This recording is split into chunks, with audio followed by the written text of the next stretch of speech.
Welcome to episode number 14 here of the Soxcast, recording here at Blue Sox Academy. And joining us now, he was not even on the original roster, but as a late addition, we were more than glad to have him come on and really become a breakout on the staff out of the bullpen.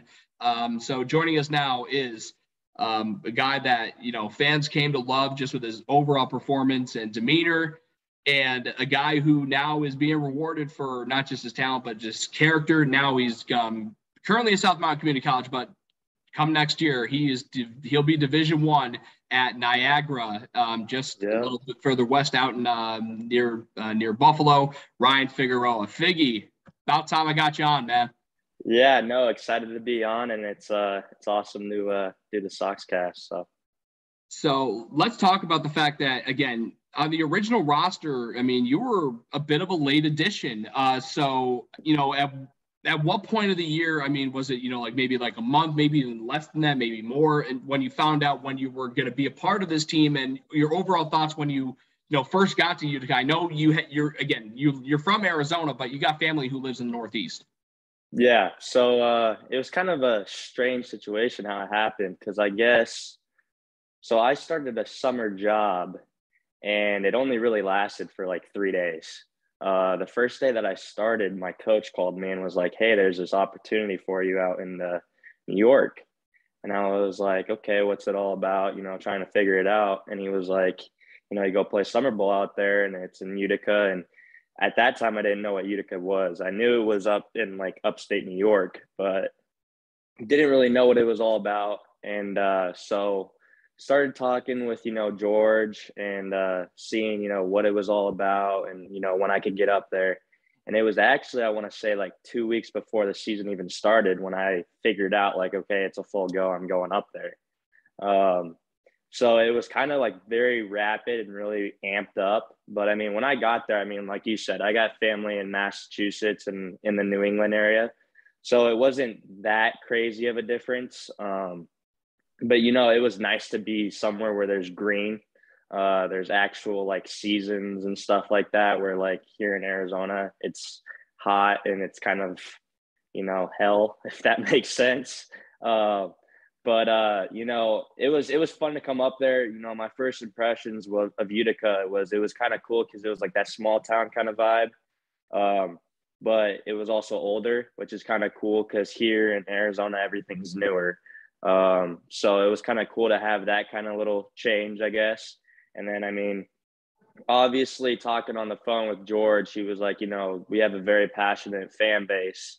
And, the whole town and city, comes out and watches games. So I was thinking, all right, that's pretty cool. But then when you see it, for yourself, you're like, oh my God, this is insane. So it was awesome. I had a blast there. So, I mean, this was, you guys got off to a great start, and you kind of fizzled out towards, the middle to late June, but July was where, the team started to come together, and, you guys are chasing Auburn for the top of the division for that, the Central Division regular season title, that is. But in terms of the guys that really, put it all together, in the second month of the season, Eddie stepped up. There were a lot of guys Lou got off to a slow start, but he got hot late like he usually does for this team. And you were one of those guys who really figured it out in the month of July. And, I was lucky enough to, be in there day to day and seeing, the work you put in with our trainer who was a late addition. I mean, she wasn't supposed to be the trainer, but because of some things that happened, she had to step in right around the halfway point of the season. But, tell me about, the overall progression and just how Ashley pushed you to turning into the dominant force you became as a pitcher. Yeah, Ashley was a huge part of my success. She knows that. I know that. I think my teammates know that. I mean, I was constantly in that training room, not just because I wasn't feeling good, but just making sure my body was where it needed to be come game time. She got me ready with whatever I needed, whether I needed to be rolled out, cupped, gunned, it didn't matter. She was able to get me ready for the game.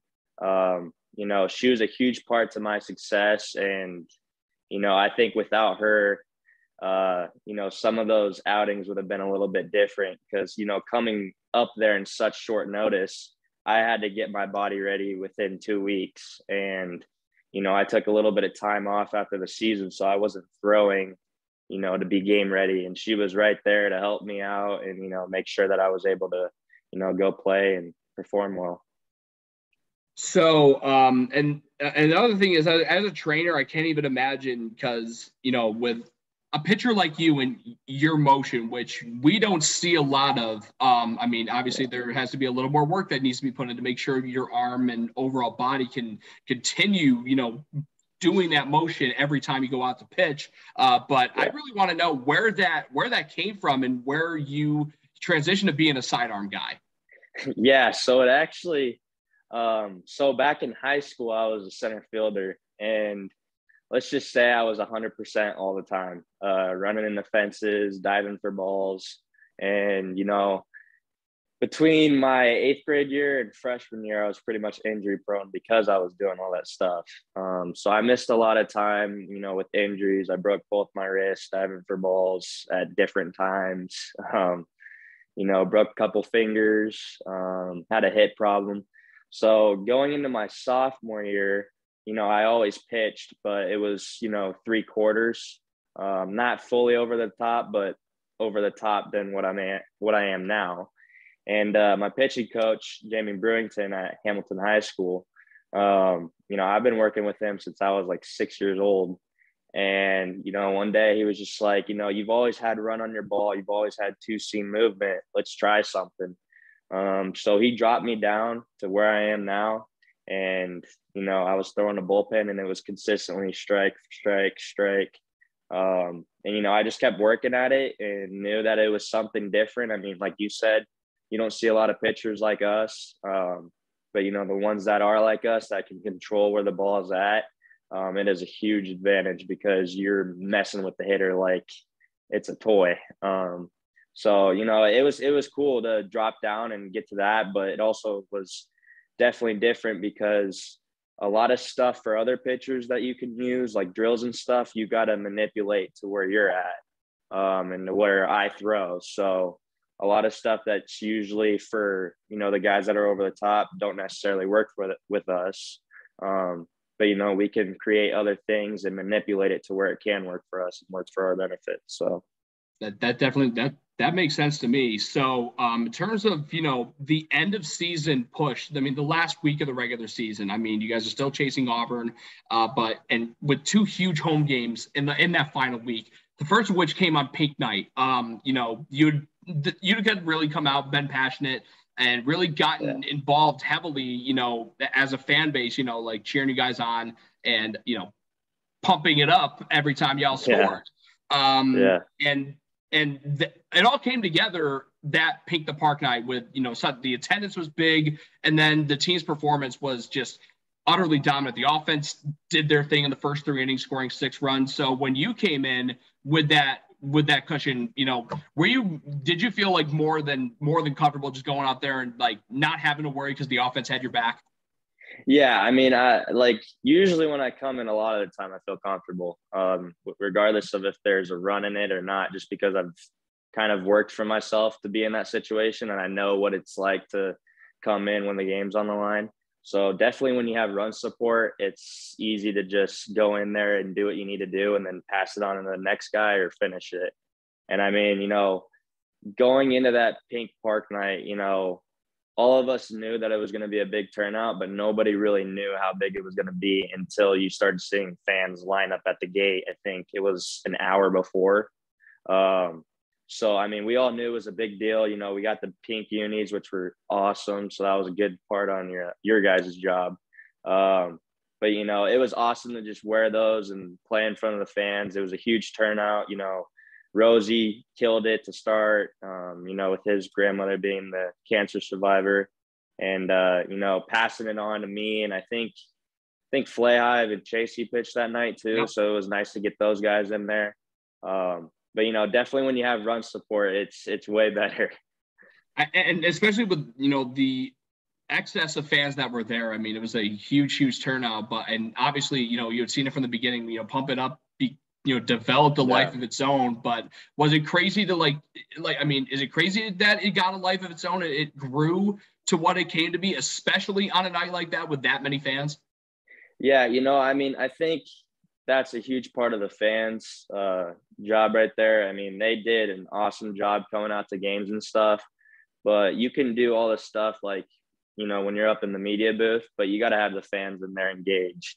And I mean, they were the best fans probably throughout the whole season, at least when we traveled to other places. Coming back to Murnane and, playing in front of that home crowd and knowing, hey, they're coming out to watch us, so let's put on a show. And I mean, with that whole Pump It Up situation, I think Garrett was the one who started that or brought that to your attention. Yeah, it did. Yeah. It did. It's crazy enough. He brought it up because he's seen that at my alma mater, Seton Hall. Yeah. So, I mean, you guys talked about it, and, we had something like that this past year in our JUCO where one of the teams had something like it where when they would score, they play this song and you get their whole fan base, clapping or whatever it is. And I mean, doing the Pump It Up, it was a nice little twist because you could have the fans clapping, but then when you start seeing, our dugout go crazy and the bullpen go crazy, I mean, it's fun. And, when you're scoring a lot of runs and, you're playing well, it just sounds even better. So let's transition to the next home game you guys had against Auburn, which was 3 days later. Dewey Roden starts the game, and he has to come out after just 2 innings because of an arm issue. So you get the impromptu call in the 3rd inning, and, tell me what you're expecting. So, what Dougie was telling you, or maybe any of the other coaches telling you about, how many innings they were going to ask of you, and then, talk about everything else that happened after that. Yeah. So going into that game, we knew it was a pretty serious game and a pretty big game for the standings. We were chasing after them, and it would be nice to win there just because it was at home. And, Dewey went out to start. He was doing pretty good. And then he came up, I think it was like the 2nd inning, and started getting like tightness, or his arm didn't feel good or something like that. And I was sitting in the dugout, and I think it was Nolan or Doug. They were like, hey, you need to go down in the bullpen and start warming up. You're going in the next inning. And, being in that situation before, I was like, all right, that's no big deal. I'll go warm up and then come in the next inning, go do that. And I mean, it really wasn't any like, okay, you're going for this amount of innings. It was just basically like, let's see how long we can ride this kid out. And, with the help of the defense behind me, and then, me doing what I usually do, which is throwing strikes, 3rd inning went by, 4th inning, 5th inning. And I mean, I think I finished like 7 innings, 70-something pitches. So, I mean, it was pretty much, throw it in the strike zone, and if they hit it, they hit it. And I got a defense behind me. And if not, then that's even better. So, really going after hitters and being aggressive. And I mean, Ashley, talking about her, she was a huge part because the last time I threw 70-some pitches was my sophomore year in high school. That was the last time that I went, more than 3 innings. So it was something that was like, okay, bringing it back to high school kind of thing. But like, I haven't done that in 3.5 years, 4 years. So it was kind of cool, just to go back in and do that. And I think it was kind of cool to show the guys like, hey, if you need me to be somebody that can step in and go a little bit of, longer than normal reliever would, I can do that. But, that's help with all my teammates, help with the training staff, help with, the coaching staff putting me in that situation and, really believing in me to get the job done. And, it just happened to be that I pitched really well that night and got that job and got that W for our team. So, I mean, the stat line, 7 innings, 78 pitches, no walks, and just 1 hit allowed. I mean, try to describe, was it a zone that you just got into? Was it like something more of an out-of-body experience? Try to like put yourself back into your shoes where you were, 6 months ago at this time. Yeah, anytime that I step on the mound, I go into my little zone, which I can't really explain it because it's kind of just like my soft kind of like area of where I'm not really thinking of anything outside of it except what I need to do at that time. as a pitcher, you want to be up there relaxed. You don't want to be up there tense because then the game speeds up. And for me, I think really slowing the game down and being on that position really helps any pitcher, but especially myself, being able to be put in that situation, know like, okay, we're in this situation. Let's try and make it the best. And, doing that and, playing in front of those fans, I can't really, I don't really remember hearing anything. I don't remember hearing like the fans going crazy or anything like that because I was just so locked in. I mean, I think Ashley was talking about it, or maybe it was LaPointe. I was legitimately like sitting in the dugout, just staring out but like I couldn't hear anybody. It was like I totally blocked everybody out just because that's my zone. That's where I'm usually at when I'm playing. And, again, with the help of my defense being behind me, if there were any ground balls, which I think there was a couple, they got them, threw them, and, made the outs. And then, I think it was Angel who was catching me that night. He called a great game that night. And, with the help of, run support too, we got that W, and that was huge. So, transitioning to that last regular season game against Watertown with a chance to clinch the playoff spot, obviously with the outing that you had, obviously a well-earned day off for you. So how fun was it watching the complete opposite where, you had a great pitching performance the day before, but on this night, all offense at a pretty insane rate.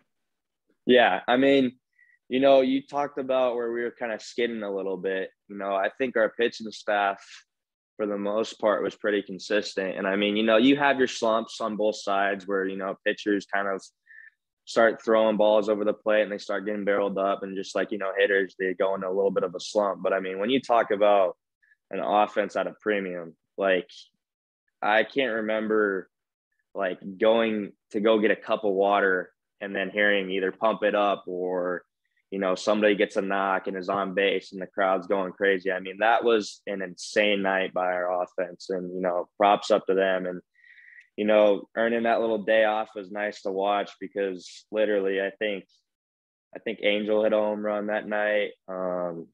So that was pretty cool for him. I mean, we were all really excited for him, but I mean, the pump it up was at a premium that night. I mean, if you went to that game, it was definitely an offensive game and you probably really liked it.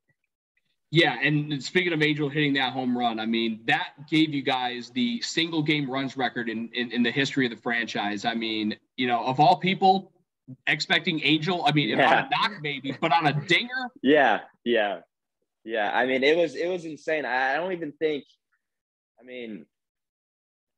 we were worrying about the run record. I think we just went out there and was like, hey, it's one more game and let's give it our all here before the playoff push. And we did that. We executed that plan. I mean, Doug talked about it all the time. You can go to summer ball and get your innings in and get your ABs in, but that winning factor comes at something different. You're a different athlete and different person when you're trying to go after and win every game you're there. And I mean, going from my game to where, I had that great game and then coming back and having that great offensive game, it was huge. And it was nice to just be able to pile those wins up before you get to that playoff push, have some, momentum and, motivation going into that playoff series. So, yeah, I mean, unfortunately, I mean, obviously that just happened to be, I mean, let's be real. The playoff game should have been in Utica, not in Auburn. Yeah, obviously, it was an unfortunate double booking. And I mean, I think most of the guys feel again, we've had, multiple instances where, most of the guys I've had on have kind of agreed. It was that game just one of those nights where, it's just baseball and you guys just had a bad night and it was just a bad time to have a bad night. Yeah. I mean, I think in the game of baseball, anybody can beat anybody at any time. If you don't come out there and you're not focused and you're not prepared, you're probably not going to win that game. And, I don't think it was so much that we weren't prepared. I just think it wasn't, like you said, one of our good nights. I think you kind of saw that was probably one of the games that we were playing at when we were skidding, where, the offense wasn't necessarily hitting the ball really well. And if they were hitting the ball well and if it was getting squared up, it was right at people. I don't think our pitching staff pitched bad that night at all. I think it was just the fact that, coming into that later part of the series and, end of the season, arms start getting tired. I was trying to get back for that game because, if anything, I could have gave myself an inning out of relief if they needed me, but it didn't end up going that way. And, like I said, anybody can beat anybody at any time. So. Yeah, to still have to be a part of a Central Division title team. This was Dougie's second year as manager. He won a West Division regular season title in 2019, and this past year he gets a Central Division title. I know that you guys didn't take it all the way, but how special was it to be a part of a team that took home another divisional title to the U? Yeah, I think it's really special just because, obviously the, accolades and, winning the titles, good for the city of Utica and good for the Blue Sox organization. But I think that's probably one of the teams that I played on that was the most we were really close, to be honest with you. Whether it was on the bus and we were all, having fun on the bus and screwing around, or at games and doing the pump it up and bringing ourselves together, uplifting everybody else. I think that was probably one of the closest teams I've ever been on. When you're close as a team and everybody, is all right with everyone and, getting together and, making the plan of, okay, we want to do this and execute this plan at this time, and having fun while doing it, I think that's pretty huge. Winning that title was just, a nice little piece to add, I guess. And, speaking of, guys that you were close to, I think, it was really cool that, you had a pretty cool bond of, being mutual Red Sox fans with Play Hive and Gio. And one night we were supposed to play Watertown and it got rained out. And on that night, it was the Red Sox and my unfortunate team, the Yankees, playing on Sunday Night Baseball. And in an impromptu change of plans, I invited you three up to the place that I appropriately call the Igloo. The Igloo, yeah. Yeah. Let's talk. Let's unpack that. I'm trying to think of the right way to phrase this, but how was that? I think it just goes to show it just wasn't camaraderie amongst your teammates. It was camaraderie among everybody within the organization that you would even consider it. No, 100%. I think the organization, if you look at other summer teams and just hearing some of the teammates, because I talked to other team players on other organizations and just, really understanding, what summer ball was all about, because this is my first summer league to even start. And, it was always talking about, how, you go there, some guys are just there to get their innings and to get out, or, you're there and you have one of the best times of your lives. And, talking about, being close with Gio and Flab. I lived with Flab the whole summer. So, he was an awesome guy to, live with. And, Gio, again, he's my dog. That kid really has the talent to go anywhere he wants. But, being so close and then, having, obviously, being a Red Sox fan and, having that kind of background, it was awesome because it was first instance, talking about the Red Sox that brought us together. And then, obviously being in New York and, being around a lot of Yankee fans, we were kind of, watching our backs a little bit. But, I think, it was that Watertown game got rained out or something happened. And you're like, hey, Sunday Night Baseball, Red Sox, Yankees, best rivalry and arguably all of sports. What do you guys want to do? Come to the Igloo. And we were like, hell yeah, let's do it. We had nothing else to do. We were probably just going to watch the game at our own houses, to be honest with you. And when you invited us over, we were like, nope, we're not not passing on this. We're taking this up all the way. And we came over and unfortunately, we got our butts kicked. Wasn't a great night for the Red Sox, but we got you back in that wild card game. But it was a great night. It was awesome. I mean, when you talk about team, bonding and all that stuff, I mean, you talk about being in the whole organization. I mean, going from the laundry guy to the field prep guy to the media people. I mean, we were always talking with each other. We were always, playing ping pong or, doing stuff outside of the organization. I think that's really cool and really neat. Yeah. And, I just had something on the tip of my tongue. And then, speaking of Gio, I mean, again, like I talked about, with Rosie and a couple other people, I mean, this was a guy who, I mean, you guys got great team meals, but this guy didn't want any of it. I mean, have you personally ever seen someone down that many hot dogs over the course of a summer? I can't say I have. I'm not a big hot dog guy. I don't like hot dogs. I don't like them. And Gio being Gio, I wouldn't put it past him that he was the guy that was going to down that many hot dogs in the summer. I mean, when you talk about a guy that's just funny, I mean, you walk in and when he walks into the locker room, it's just going to be a good day because he is enthusiastic walking into that door and walking out of that door. And I think the hot dog thing was just, I can't say I've seen anybody eat that many hot dogs. I mean, I got to the point where I was like, how are you not sick of eating the same thing every day? And when we had that dollar glizzy night or whatever the hell it was. Glizzy day, baby. Yeah, I think he was legitimately stuffing hot dogs into his pants, taking them home. And I was like, that's disgusting. And apparently, I don't know how much, because he told me, and I don't know how much you can confirm this, but he made a bet with somebody on Dollar Dog Night, aka Glizzy Day. Every strikeout he got, he would get a hot dog for it. Any confirmation of that rumor or? I can't neither confirm or deny, but I remember hearing something about that. Now I don't know who was with. But let's just say after that day, he had a couple hot dogs in the locker room. So we'll just leave it at that. A couple hot dogs. I think he told me like 4 or 5. I mean, yeah. Hey, it's Glizzy Day, and we might make it an annual tradition now. Why not? Yeah, you might just name it Gio Day. Gio Glizzy Day. Gio Glizzy Night.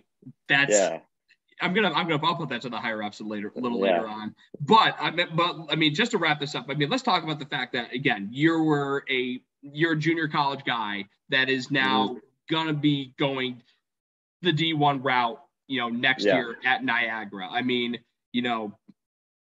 obviously when it comes to summer collegiate baseball, there's a big deal of exposure that comes with it with scouts because PGCBL is top 5 in the country in terms of summer leagues. So, I mean, could you have even imagined, back in, 2 weeks before the start of that summer, that you'd be in that position now going D1 next year? I think for me, I would have told you yes. I think where I'm at and how dedicated I am to, making sure my craft is the best it could possibly be. If you told me I would be committed to D1 by now, I would have said that's 100% true. But I understand playing in Utica definitely helped me in that situation. I mean, when you talk about exposure, like you're talking about just now, George was a huge part in helping me get that exposure out there. I mean, first of all, giving me the opportunity to come play with you guys was huge. As soon as I got that call from my coach back in Arizona, hey, you got an opportunity in New York, I was like, basically say less, I'm going. The summer job, I don't need that. I mean, yeah, it'd be nice to get some extra money, but, if like where I'm at, I want to get to the next level and, obviously go and play, hopefully pro ball and have, aspirations of doing that. And I mean, when you get that kind of opportunity, you can't pass up on it. And, now, being committed, going to Niagara, which, I'm super pumped about, being back on the East Coast. I love it there. Talking about earlier, I have family over there. Definitely playing in the Blue Sox organization and being, able to play in the Perfect Game League and, like you said, top 5. I mean, when you get that amount of eyes on you and you get to basically bring that exposure out yourself into a different part of the country, I think that only helps you, get to wherever you want to go. That was huge. And what was it like, because, when we found out about it, I mean, we immediately had to put it out there, that, you were committed. So like, what was it like, seeing all of this, all the outpour of support, just from, teammates, people like me, just overall, Yeah. I mean, it was like, it must've been overwhelming. No, it definitely is. And I mean, honestly, I can thank so many people, going from, first of all, my parents, my mom and dad, they've literally sacrificed everything to make me, either come play at Utica or, basically live my dream. My brother and sister, same way. My pitching coach, Jamie Brewington, I can name everybody, the Blue Sox, my JUCO, my high school, that's all good and all. But, I think if you talk to anybody who knows me, I'm very down to earth. And if I, think that you're somebody that, I can trust and, honestly, getting that support from you, it's going to be coming both ways. I support anybody who wants to do what they want to do.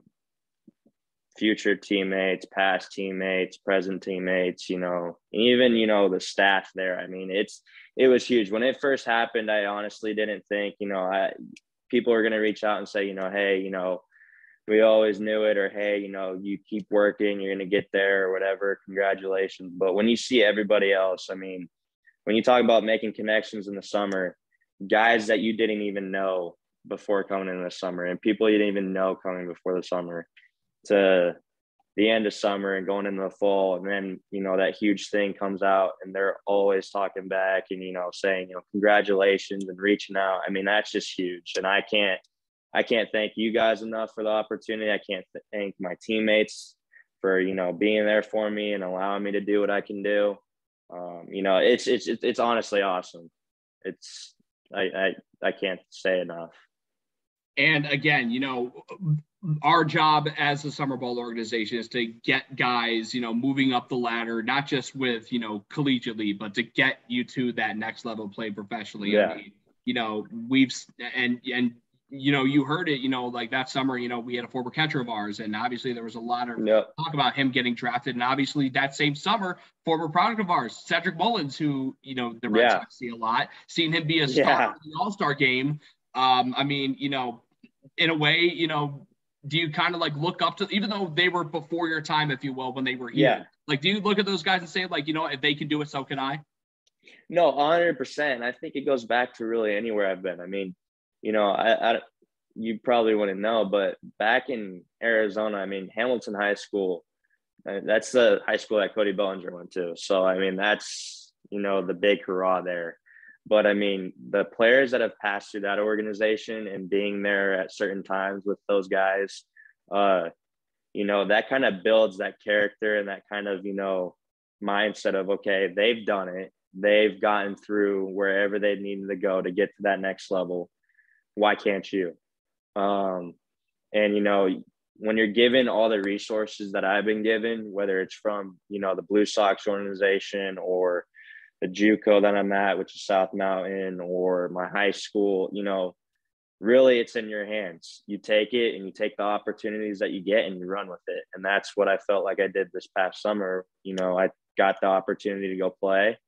And, I said, if I'm going to go up there, I'm not going to waste any time. I'm going to get right to it, get myself out there and, do what I'm capable of doing. And, I think you talk to the fans or if you talk to my teammates, I think that was kind of my mindset going in. And I think my play definitely spoke up for my mindset. So, and again, we, all of us here in the U could not be, happier for you. We couldn't be more proud of you either for, taking that big leap. And, and Dougie even said, you know, you had the best progression of anyone. Cause I mean, this is, again, you were again, essentially a diamond in the rough, and, you know, you've come out, and now again, now you're going to go to the highest level of college baseball, Division I. And again, we couldn't be happier and more proud of you.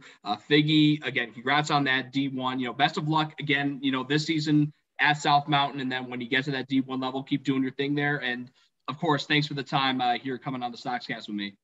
100%. Thank you for having me. Again, you know, I want to say thank you to everybody back in Utica. You know, going from the laundry guy all the way up. You guys brought me in, a Arizona kid that, you know, most people would be like, why the hell is an Arizona kid in New York? And you guys, you know, definitely embraced me and let me do what I could do. And, you know, being in Utica was definitely one of the best times of my life. Not going to lie. I mean, that summer was unforgettable. So thank you guys for that. I really do appreciate it. So again, we'll have another edition of the Soxcast coming up again next week with a guy that, again, you know, was a teammate of Ryan's and a 3-time Blue Sox, who is now our all-time franchise hit leader. Louis De Leon will join us on the next episode of the Soxcast. So for Ryan Figueroa, I'm Tim Best signing off for the Soxcast, recording live from my end from Blue Sox Academy. Thanks for tuning in, y'all, and we will catch you next week.